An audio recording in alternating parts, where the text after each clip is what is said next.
Welcome to That's So Savvy, the podcast where we dive deep into the stories and journeys of remarkable business leaders. Join our host, Nancy Aichholz, a seasoned professional and experienced entrepreneur, on her mission to discover the recipe for business success. Welcome back to That's So Savvy. This is going to be a recap of our first season. It's hard to believe that we're already through our first season. We had some amazing guests and had so much fun this season. But just a little bit about the podcast and where we were and where we are now and where we're going.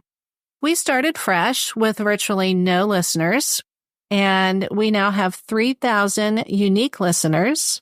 We have over 10,000 downloads. We're one of the fastest growing business shows podcasts in the region. Our podcast is available to over 99% of all listeners around the world. So we are super proud of how this season has gone, and we're really excited about the upcoming season. How you can help us, listeners, so that we can continue to bring That's So Savvy to you is please share the podcast with your family and friends and ask them to subscribe and follow us. And please have everyone you know give us 5-star ratings, because that is how we can be found out in podcast land.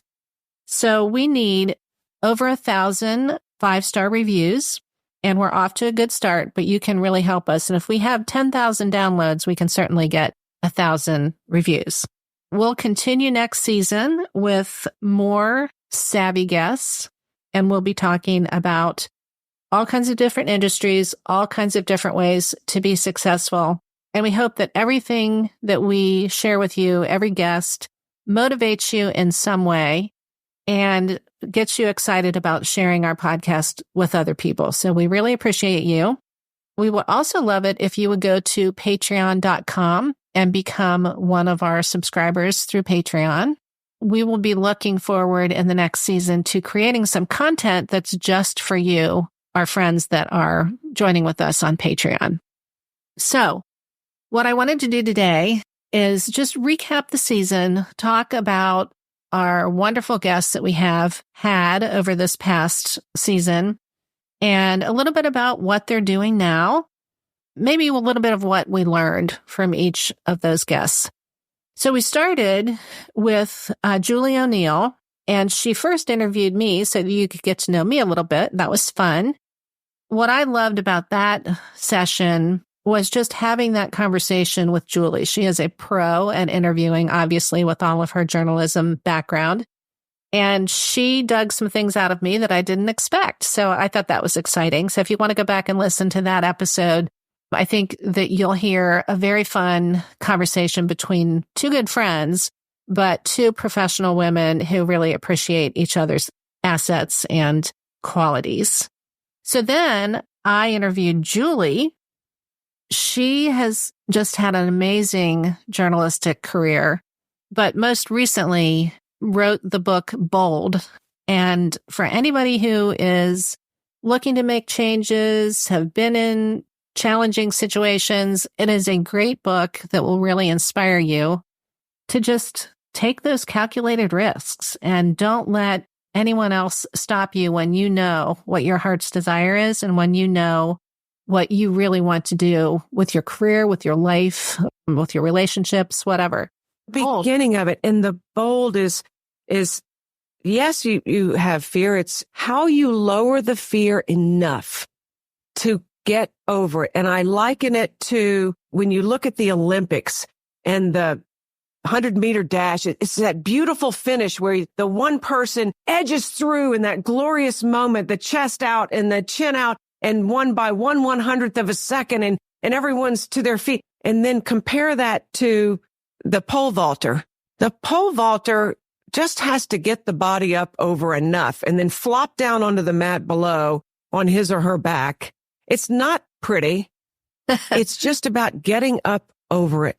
And both of those people, if they do their best and win, get to stand at the top of the podium and hear their national anthem. The win doesn't have to be pretty. And when we're early on in our careers, it's often not. Then we had, I know these aren't necessarily in order. I think I'm jumping around a little bit, but that's okay. Then we had Caroline Blackburn with the Bengals. They had a terrific season last year, a little challenging at times with injuries and things, but it's okay. Caroline and her sister Elizabeth have done just an incredible job with the fan engagement. For those of you who are not necessarily Bengals fans or don't live in the Cincinnati region, the first home game was everyone wore orange, and there's that whole full stadium of thousands and thousands of people all decked out in orange, which is pretty impressive that they were able to communicate that to the fans and the fans cooperated. They're moving forward on the renovations that need to take place at the stadium. And I know that Caroline shared with us that she's very involved in that process. So really proud of Caroline and all she's doing. Oh, and by the way, no surprise, she was named to the Cincinnati Business Courier 30 Under 30 just recently, which is, again, no surprise at all, but very proud of her. It's so hard to honestly, I think overarchingly, the biggest thing that Elizabeth and I have focused on is just listening to fans and feeling connected to them. And that means us probably like psychos scrolling through Twitter probably way too often, or X now, I guess. But I think the biggest thing to us has just been trying to listen to what fans want and figure out how to take that and drive that into action. I think we have a lot of ideas and some of them are good, some of them aren't. And what we've realized is that our fans, we have incredible fans. Like the Bengals really do have a uniquely wonderful fan base. We have a fan base that is so loyal, that is so knowledgeable about football. Really? That's something that a lot of other teams don't have. We really do have a fan base that cares so deeply about the sport, about the team. And for us, it was important to hear those voices and understand really what our fans were craving, because like you said, it is different than what some other NFL teams were focusing on. Then we had Donna Sawyers, my good friend, Fabulous Furs. And her big news is that they have moved their home shopping network to QVC. They're up and running. You can buy their products on QVC now. And that is a great business move for Donna and for Fabulous Furs. And with Donna, what we learned is she's a very prayerful woman. She follows her spiritual guidance, really follows what God wants her to do. But she also doesn't take no for an answer. She never stops. I swear she's going to be rocking and rolling when she's 110. So she's my idol. She's in great shape. She's a dear friend. And I think good things happen for her because she's a good person and she does good wherever she goes. We all just love Donna here. She's just the queen of female entrepreneurs that we all know. It's been do or die. And I've always felt like I don't know what I'm doing, but I will figure it out or I will die trying to make this work. But, one thing that I look at today is the number of women who work and they have children at home. My kids they were very young when I started writing, but I could write till 2 a.m. and that did not impact them. Right. But once they were in school, that's when I hit it hard. Grade school. I wanted to be the one who sent them to school and I'm home when they get home. But I really am amazed at how women juggle so many, many things. Then we visited with Amy Bew with Intuit. I know that Amy has been spending a lot of time traveling back and forth to San Diego where she works with Intuit. She's enjoying her life on a beautiful lake in Dallas, in the Dallas area. What we learned from Amy, she's in a tough industry, that upper level of corporate America, and her job is to help the people at that level look better, look their best, and come across bringing out their best assets on behalf of the corporation. And so sometimes Amy has to say some hard things to people and challenge them in ways that maybe they don't want to be challenged so that they look their best out in public. And I think that is difficult, but she does it with grace and makes everyone around her feel better about themselves. So that's something amazing about Amy. My life hack is to stay organized. I can have a very cluttered mind. And what I have found as I've gotten older, that if I take 15 minutes in the morning and straighten the house up, my day, I can relax. I can relax and I can move forward with my day. And regardless of what kind of day I've had, whether I'm working from home or whether I'm at the office and come home, I know one thing for sure. My house is tidy and clean when I get there. Yeah. Then we had fun with Justin Renfro. Justin loves life. I know that things have been going smoothly at WeFunder. They're doing deals right and left. But what we really learned from Justin is he works and lives. He enjoys his life. He doesn't live to work, but he loves his work. And because of that, he's been able to do some really enjoyable things in his life. I saw some gorgeous pictures from his trip to Africa on a safari recently. I know he has his boat business and loves enjoying the people that he meets through that and being out on the water. So Justin taught us to just work hard, but play hard. And I think this is especially true for startup founders and people pursuing entrepreneurship. It can be chaotic. Life is fast. There's a lot going on, and you can get sucked into the weeds real easily. It is and I think this applies across across every human on planet Earth.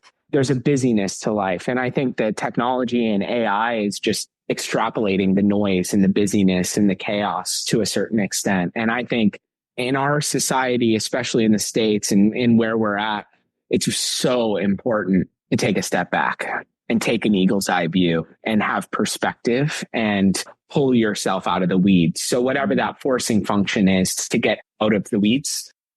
Then we had Catherine Baxter, a young, newer entrepreneur. She survived the pickleball season because she produces pickleball paraphernalia.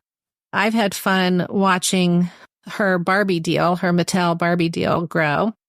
And I'm excited to see what other kinds of national licensing agreements will come in her future. Pickleball season is sort of coming to an end, at least the outdoor season here in the region. I'm sure there'll be indoor. And so I'm excited to hear from her soon what will be coming next for her, aside from her first baby coming up soon. When I was considering moving back to Cincinnati, I thought about how I could kind of more easily make connections with people. And people here love to help you. They love to, let me introduce you to this person. Oh, I went to high school with this person. They'd be perfect for you to meet. Or, oh, I play in a softball league with this person. Why don't you meet them? And it just has that energy of people really wanting to support. I was excited to be able to tap into that. Yeah. And then we have Catherine Seifert, who Carcache. And what we learned from her is really use your network. I think Catherine, I've known her for years.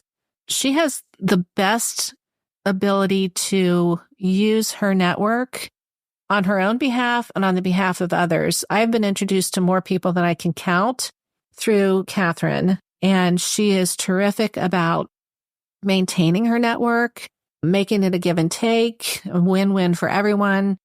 And I think of all the things that she did well with Carcache, the number one thing that always pops up in my mind is just how well she used that network. My husband says to me on a Thursday night, you should do something with that purse holder. That's a good idea. And I said, because we didn't have a name, I'm just using it with duct tape and all. And I said, I need to get the patent process going so I can speak freely about it. Mm-hmm. That was the end of the conversation. That was it. The next day, our son had a buddy over. He was going to be a freshman in high school. They were hanging. We had never met him before. And his dad came to pick him up. And he comes in. We're having a beer. We're just chatting. And we finally said, David, what do you do? He says, I'm a patent attorney. Oh, what do you know? And we just started laughing. He said, you got to come out to the car and see this. Tell us what you think. So I get in the driver's seat. He's in the passenger seat. I take my purse and throw it into my little hammock. And he looks over at me. He says, what is it? And I pointed at my purse, and he looked me directly in the eye and said, I will do it for free. Remember me when you're big. And then we have Lisa Woodruff, who is this evening, actually, as we speak, is doing, she has an open house tonight for her 10-year celebration of her Organized 365 podcast. She is absolutely the podcast guru, millions and millions of downloads. I think it's one of the highest downloaded podcasts in the world, which is crazy to think. She uses science to back how she teaches her customers and clients and friends how to use their organizing skills. She figured out early on that organization is a learnable skill. And then she figured out how to teach it. To break $1 million as a female business owner, you must delegate things. Absolutely. You cannot get to $1 million on your own. No. You have to grow a team at home and at work. Men can grow a team at work, period. Women must grow a team at home and at work.